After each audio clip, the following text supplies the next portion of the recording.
यहाँ पे लिखा गया है इंट्रोडक्टरी ईट का प्रयोग। तो इंट्रोडक्टरी का मतलब होता क्या है? तो देखिए, इंट्रोडक्टरी का मतलब होता है परिचयात्मक। ये परिचयात्मक क्या कहलाता है? तो परिचयात्मक ये शब्द में ही इसका अर्थ छुपा हुआ है। परिचयात्मक का मतलब होता है परिचय कराने वाला। ठीक है। तो देखिए, ये ईट जो होता है यह एक परिचयात्मक सब्जेक्ट होता है। जिस तरह से ही, सी, आई, यू, वी, दे, नेम्स ये सब सब्जेक्ट थे, तो इन सभी सब्जेक्ट के बारे में जब हम लोग पढ़ रहे थे तो उसमें ये ईट आ रहा था कि नहीं। लेकिन इस ईट का प्रयोग हम लोग कहीं पे नहीं किए थे। तो इस ईट के प्रयोग के बारे में हम लोग अलग से सीखेंगे। देखिए, ये जो ईट होता है, ईट एक सब्जेक्ट होता है। ईट क्या होता है? तो ईट एक सब्जेक्ट होता है और ईट का मतलब होता है यह। ईट का मतलब यह होता है। इस ईट सब्जेक्ट के प्रयोग के बहुत सारे कंडीशन हैं। ठीक है। तो उन सभी कंडीशन में से कुछ कंडीशन के बारे में हम लोग यहाँ पे पढ़ेंगे।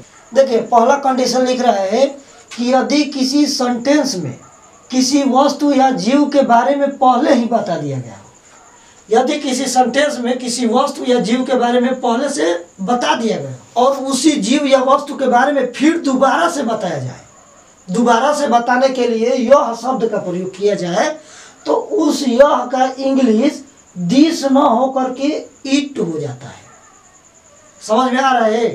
देखिए, जैसे में यहाँ पे उदाहरण लिखा गया है कि मेरे पास एक गाय है और इसी गाय के बारे में फिर दोबारा से बताया जा रहा है कि यह अच्छी है। तो ये वाला यह शब्द जो है ना, इसका इंग्लिश इट हो जाएगा। समझ रहे हैं? यहाँ पे नोट में लिखा गया है कि इस तरह के इट का प्रयोग जानवर, निर्जीव पदार्थ, कीड़े मकोड़े आदि का बोध कराने में किया जाता है। जैसे में देखिए, यहाँ पे लिखा गया है जानवर के बारे में, फिर यहाँ पे निर्जीव पदार्थ के, फिर यहाँ पे कीड़े मकोड़े के बारे में लिखा गया है। तो चलिए इनका इंग्लिश बना करके हम लोग इस ईट का प्रयोग के बारे में जानते हैं। देखिए, यहाँ पे लिखा गया है मेरे पास एक गाय है। तो मेरे पास एक गाय है का इंग्लिश हो जाएगा आई हैव ए काऊ। मेरे पास एक गाय है का इंग्लिश हो गया आई हैव ए काऊ। फिर लिख रहा है यह अच्छी है। तो इस यह का इंग्लिश हम लोग डिश नहीं लगाएंगे, इस यह का इंग्लिश हम लोग इट लगा देंगे। तो लिख देंगे इट इज गुड। गुड का मतलब होता है अच्छा। समझ में आ रहा है? देखिए, ये जो दूसरा सेंटेंस दे रहा है इसका इंग्लिश आप लोग बनाइएगा। जब आप लोग बनाएंगे तभी आप लोगों को बनाने आएगा। देखिए, लिख रहा है कि यह एक मेज है। तो इस यह का इंग्लिश हम लोग लगा देंगे दिस। यह एक मेज है का इंग्लिश हो जाएगा दिस इज ए टेबल। और फिर दोबारा से यहाँ पे आ रहा है यह छोटा है। तो इस टेबल के बारे में फिर दोबारा से बताया जा रहा है यह शब्द के माध्यम से। तो इस यह का इंग्लिश हो जाएगा इट। तो यह छोटा है का इंग्लिश हो जाएगा इट इज स्मॉल। ठीक है। तो इस तरह से यह एक मेज है, यह छोटा है का इंग्लिश हो जाएगा this is a table it is small. ठीक है। चलिए देखिए, इसमें पहला सेंटेंस दे रहा है यह तितली है। तो इस यह का इंग्लिश हम लोग लिखेंगे दिस। यह तितली है का इंग्लिश हो जाएगा दिस इज ए बटरफ्लाई। अब लिख रहा है कि यह बहुत सुंदर है। तो इस यह का इंग्लिश हम लोग क्या लगा देंगे इट। तो यह बहुत सुंदर है का इंग्लिश हो जाएगा इट इज वेरी ब्यूटीफुल। समझ में आ रहा है?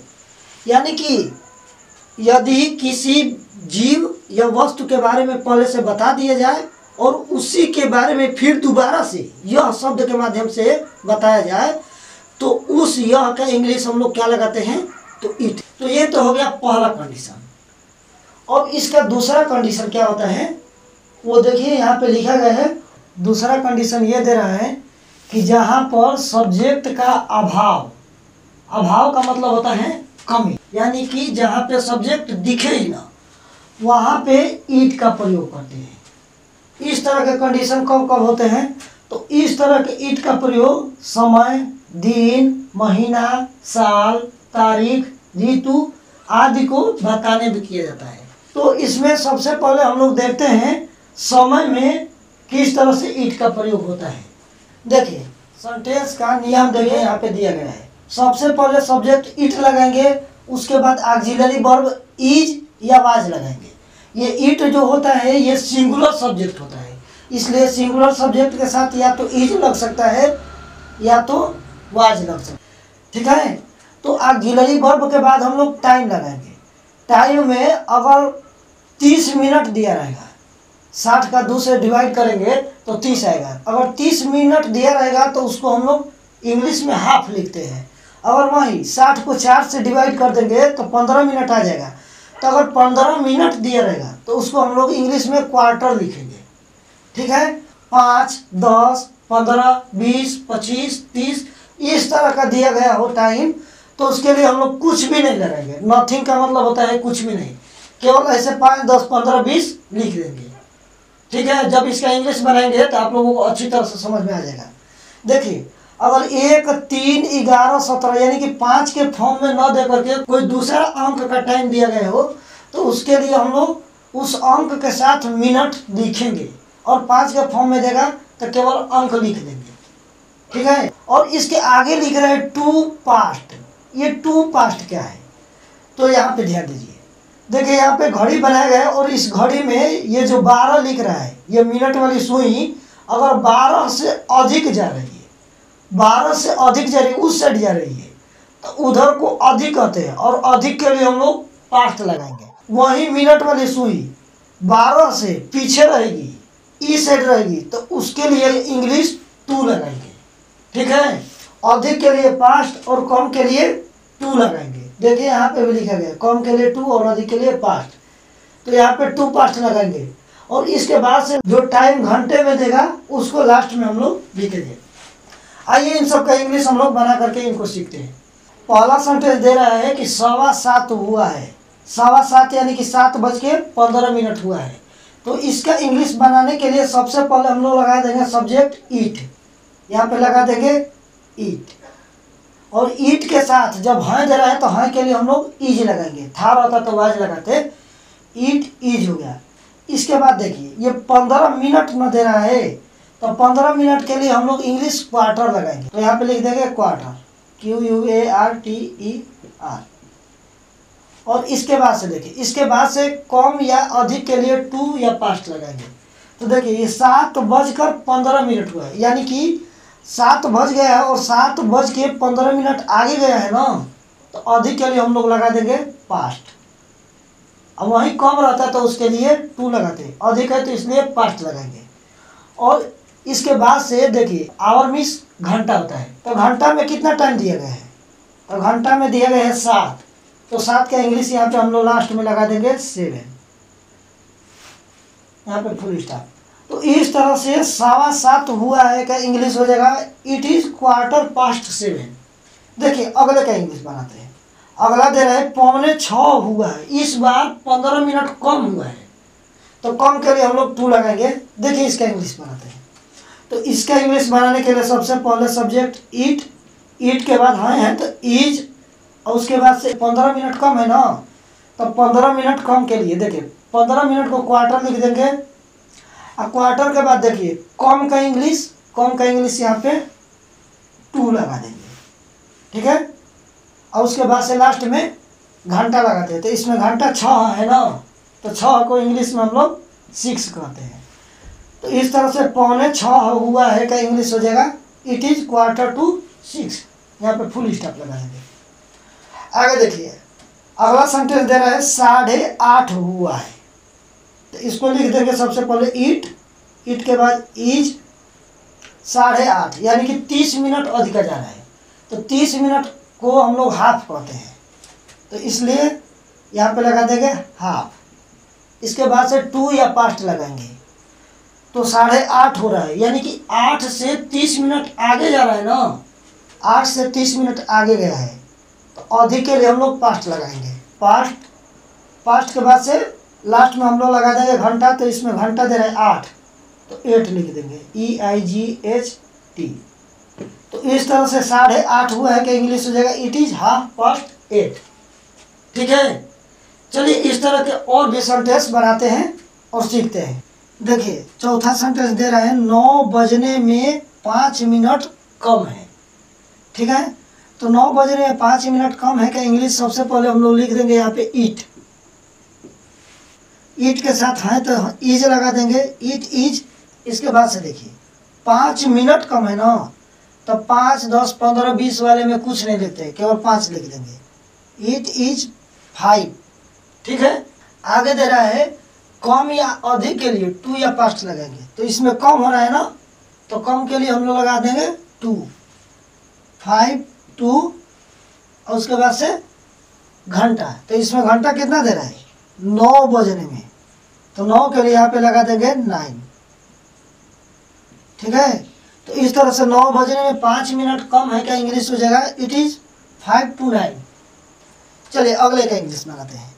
देखिए इसमें दे रहा है 10 बजने में 7 मिनट कम है, तो इसमें 5 के फॉर्म में नहीं दे रहा है, इसलिए इसका इंग्लिश बनाने में मिनट्स का भी यूज करेंगे।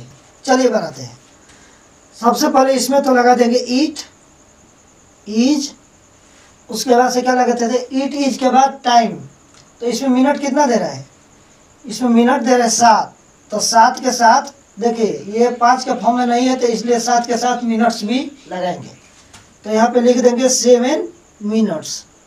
ये क्या हो रहा है कम है ना, तो कम के लिए हम लोग लगा देंगे 2, 7 मिनट्स 2। घंटा कितना दे रहा है तो 10 को लिख देंगे 10। इस तरह से 10 बजने में 7 मिनट कम है का इंग्लिश हो जाएगा इट इज 7 मिनट्स to 10। ठीक है, चलिए आगे देखते हैं। देखिए दिन वाले सेंटेंस दे रहा है आज सोमवार है, तो आज सोमवार है का इंग्लिश हो जाएगा इट इज मंडे टुडे। देखिए जब महीने वाले सेंटेंस देगा और उसमें सब्जेक्ट नहीं दिखेगा, तो उसका भी इंग्लिश हम लोग इसी तरह से बनाएंगे। मार्च का महीना था, तो मार्च का महीना था का इंग्लिश हो जाएगा it was the month of March. इसको केवल हम लोग इस तरह से भी लिख सकते हैं, इट वाज द मार्च, केवल लिख देंगे इसको ऐसे भी इट वाज मार्च। इस सेंटेंस का इंग्लिश हम लोग 2 तरह से बना सकते हैं, पहला कि it was the month of March, नहीं तो दूसरा इट वाज मार्च। ठीक है, अगला देखते हैं। तो इसमें दे रहा है सन 1947 का दौर था। ठीक है, तो इसका इंग्लिश हो जाएगा it was the year of 1947, यानी कि सन 1947 का दौर था का इंग्लिश हो जाएगा it was the year of 1947। इसको हम लोग ऐसे भी लिख सकते हैं इट वाज 1947। ठीक है, दोनों में से कोई भी सेंटेंस लिख सकते हैं, दोनों का दोनों सही ही है। अगला देते हैं। कल 8 तारीख था, तो बीते हुए कल को हम लोग इंग्लिश में यस्टरडे कहते हैं, तो इसलिए इस कल का इंग्लिश हम लोग लास्ट में यस्टरडे लगा देंगे। देखिए इसका इंग्लिश हो जाएगा इट वाज 8 यस्टरडे। ठीक है, इसको हम लोग दूसरे तरह से भी बना सकते हैं। देखिए दूसरा तरीका इसका क्या है, कल 8 तारीख था का इंग्लिश हो जाएगा it was date of 8 yesterday. ठीक है, अगला देखिए। अगला मौसम का इंग्लिश बनाने के लिए यहाँ पे एग्जाम्पल दे रहा है, तो दे रहा है कि अभी गर्मी का मौसम है, तो अभी गर्मी का मौसम है का इंग्लिश हो जाएगा it is summer just now. इसको हम लोग दूसरे तरीके से भी इसका इंग्लिश बना सकते हैं, मौसम का इंग्लिश इसमें ऐड करके। तो इस तरह से अभी गर्मी का मौसम है का English it is the weather of summer just now भी हो सकता है। देखिए तीसरा कंडीशन दे रहा है टेंस के सेंटेंस में इट का प्रयोग। तो आइए अब हम लोग टेंस के सेंटेंस में इट का प्रयोग करना सीखते हैं। देखिए पहला सेंटेंस दे रहा है मैं ही तो हूँ जिसने यह काम पूरा किया, तो इसमें मैं ही तो हूँ का इंग्लिश हो जाएगा इट इज आई। जिसने यह काम पूरा किया, who have done this work. मैं ही तो हूँ जिसने यह काम पूरा किया का English it is I who have done this work हो जाएगा। ठीक है, देखिए अगला सेंटेंस दे रहा है तुम ही तो हो जिसने मेरी किताब चुराई है, तो तुम ही तो हो का इंग्लिश हो जाएगा इट इज यू। जिसने मेरी किताब चुराई है, तो जिसने मेरी किताब चुराई है का इंग्लिश हो जाएगा who have stolen my book. ठीक है, तुम ही तो हो जिसने मेरी किताब चुराई है, क्या इंग्लिश हो जाएगा? It is you who have stolen my book. ठीक है, तो आज के लिए सिर्फ इतना ही। फिर आप लोगों से मिलते हैं अगले वीडियो में, तब तक के लिए जय हिंद।